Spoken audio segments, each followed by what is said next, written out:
I'd been at Nexus Financial for 12 years. Long enough that my employee badge still had the old logo and the photo showed a guy who actually slept.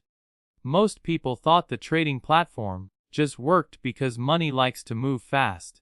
They never saw the 12,000 lines of Scala I'd written to keep our akka cluster from falling over when the Nikkei opened.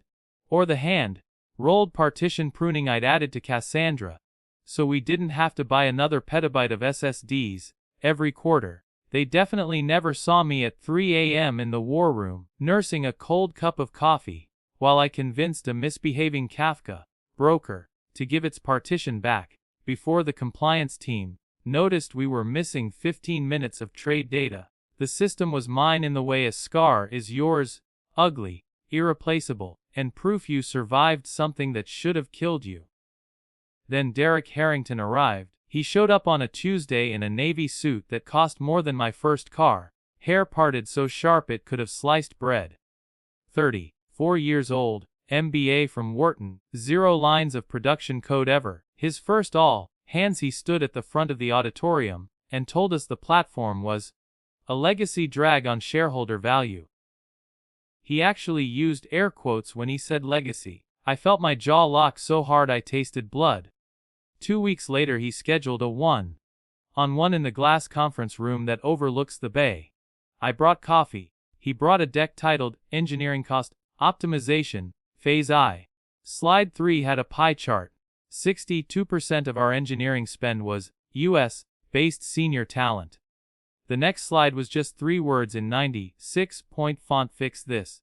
We're moving to a hybrid model, he said, smiling like he was offering me free money. You'll transition the critical paths to our new center of excellence in Bangalore. You stay on as architect of record, but day-to-day ownership transfers to Preya and her team. They're hungry, OP. They'll work for half and thank us for it. I asked the obvious question. Have they ever touched our akka cluster? Do they know why we pin the dispatcher to iSolpus on the R5 PW's large nodes? Derek laughed, the way people laugh at toddlers who use big words. That's why we have knowledge transfer. 6 weeks. You'll document everything, they'll shadow you, then we flip the switch. Think of it as mentoring at scale. I tried to explain that you can't transfer 12 years of tribal knowledge in 6 weeks, any more than you can transfer muscle memory. I told him about the time in 2019 when a single misplaced bracket in the rate limiter caused a latency spike that cost us $43 million in missed arbitrage. I told him about the hidden circuit breaker I wrote after the flash crash of 2022 that silently drops toxic order flow before it hits the matching engine. His eyes glazed over somewhere around circuit breaker. Look, he said, leaning forward like we were buddies. I get it. You built this thing. It's your baby. But babies grow up, and parents have to let go. We're not firing you, we're promoting you to a strategic role. Fewer JIRA tickets. More big picture thinking. You should be thanking me. I went back to my desk and stared at the monitor until the code blurred. I thought about quitting on the spot. I thought about the mortgage, the kid in college, the fact that nobody else on the planet knows why the PostgreSQL standby occasionally lags, exactly 2.3 seconds behind primary during daylight, saving switchover. I stayed. The knowledge transfer sessions were brutal in the way only corporate theater can be brutal. I'd spin up a screen share and walk Priya's team through the event sourcing layer. They were smart, terrifyingly smart, but they'd never felt the specific terror of watching 2 million orders per second hit your rate limiter at 9:30 a.m. sharp. They asked good questions. I answered them honestly. I also watched them copy, paste my explanations into Notion pages titled KT Trading Core Do Me. Derek kept scheduling syncs. Every sync he moved the target date earlier. 6 weeks became 4, then 3. He started calling me the bottleneck. In Slack channels I wasn't even in. Told the Bangalore team that any question I couldn't answer in under 5 minutes should be escalated directly to him because we can't let perfectionism delay velocity. I started having the dream again. The one where the matching engine dodos down. And running through the data center pulling cables. Except every cable I pull just spawns 3 more, and Derek's voice comes over the PA saying, "This is fine, we have failover in India." Then came the Thursday I'll never forget. Derek cornered me in the kitchen while I was waiting for the world's slowest espresso machine. "Good news," he said, clapping me on the shoulder hard enough to slosh my coffee. "Leadership loves the progress. We're greenlighting the cutover next Friday. Full flip. You'll be on call of course, but Priya's team will own the run books." "That's 8 days," I said. 7. Technically. We're doing it Thursday night to minimize market impact. He grinned like he'd just invented weekends. "Think of it as a birthday present to the shareholders." I went back to my desk and opened the deployment dashboard. Cluster was humming. 99.99% availability for the last 14 months, not a single Sev1 since the great Redis outage of 2021. My code, my safeguards, my scar tissue. That night I stayed until the cleaners kicked me out. I wrote the mother of all handover docs, 47 pages, diagrams, failure modes, the exact sequence of commands to restart the Zookeeper ensemble if quorum is lost. I annotated every single non-obvious config change since 2018. I even included the story about the intern who accidentally deployed a debug flag to production that made us log every SSN crossing the wire until I caught it at 20:14 a.m. I emailed it to Priya with the subject line, "Please read this before you touch anything." She replied 12 minutes later with a thumbs up emoji. Friday morning Derek sent a company-wide email announcing the successful completion of phase I cost optimization, and attached a graph showing projected savings of $4.3 million annually. He CC'd the entire org. My name appeared exactly once, in the acknowledgements section, spelled wrong. I sat in the quiet of my apartment that weekend, and waited for the call. I knew it was coming the way you know a migraine is coming, when the air smells like metal. I kept my laptop open to the Grafana dashboards, watching the pretty green lines that meant the world still worked. Monday morning Derek pinged me. "Quick sync." I walked into the same glass conference room. He was already there, bouncing on the balls of his feet. "Change of plans," he said, grinning wider than I'd ever seen. "Bangalore crushed it. We're doing the cutover tonight instead of Thursday. Surprise early delivery!" Leadership is thrilled. They want to announce the savings on the earnings call tomorrow. I felt something inside me go very still. "Tonight is Monday," I said slowly. "Market opens in Tokyo in 6 hours. Exactly. Maximum uptime impact is minimal. Priya's team is ready. You'll be on the bridge of course, but they'll drive." I asked if they'd done a Canary deployment. He looked confused. I asked if they'd run the Chaos Monkey suit against the new artifact. He said, "We're not in Netflix anymore, Toto." I asked if anyone had validated that the new build still respects the database connection pool limits I tuned last quarter. Said, "That's why we have auto scaling." I stood up. "Derek, listen to me. There are failure modes in this system that only manifest under real market load. You can't simulate 15,000 WebSocket connections from prop shops slamming us at open. You just can't." He patted my arm. "That's why we have you on speed dial, Grandpa." I went home at noon. I told my wife I had a migraine. I sat on the couch with the laptop balanced on my knees and watched the deployment pipeline turn green. At 11:47 p.m. Pacific, Priya posted in the Fade Trading prod channel, "Cutover complete. All services reporting healthy. Good night and good luck, Dean." I refreshed Grafana one last time. The lines were still green. I closed the laptop, set an alarm for 4 a.m.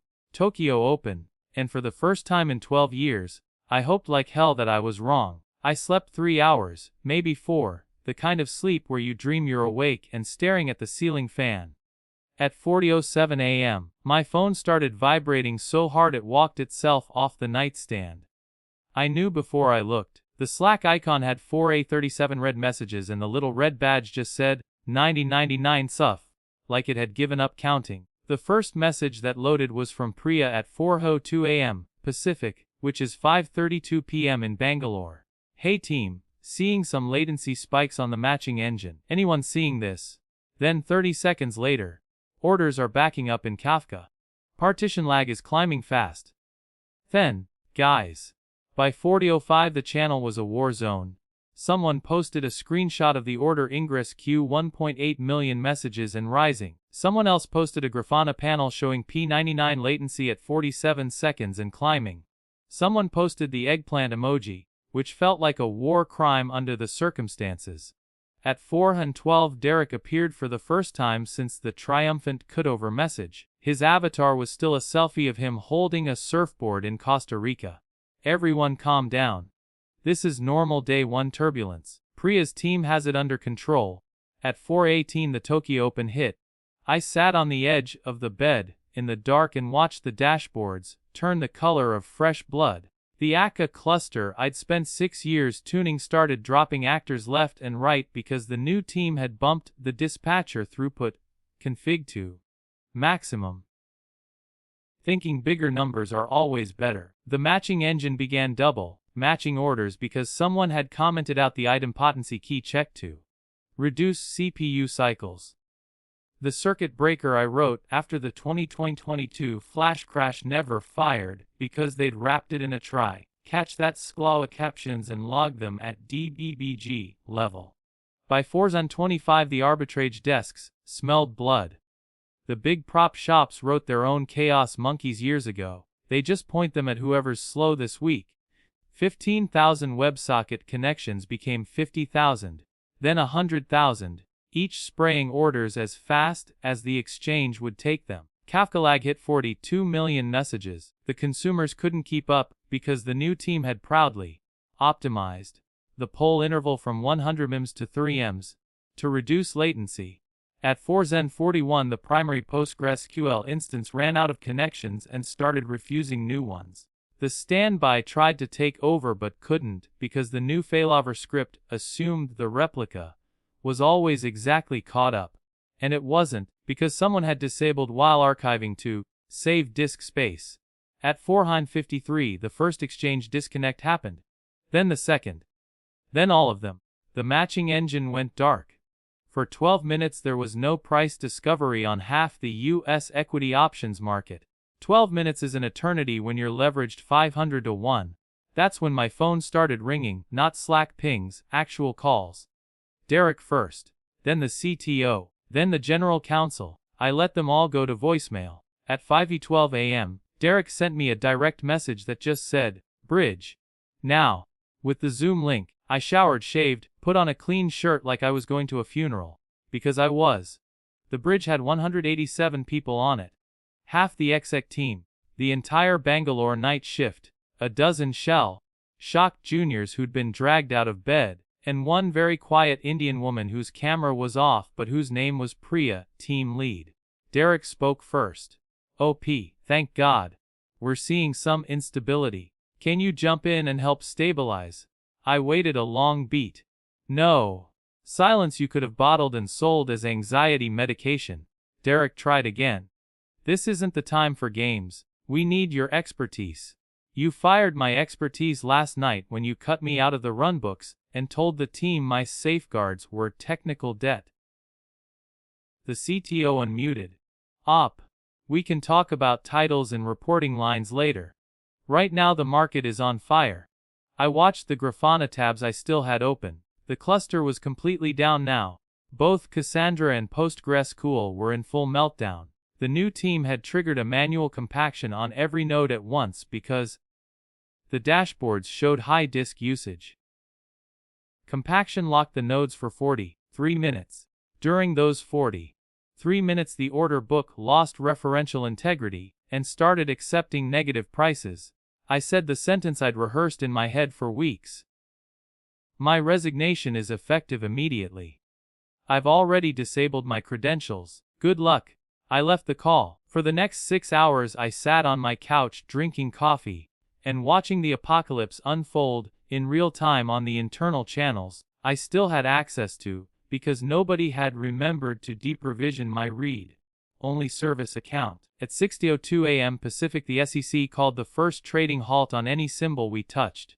By 6:30 it was 20 symbols. By 7:00 the NYSE threatened to delist us as a market center if we didn't restore matching within the hour.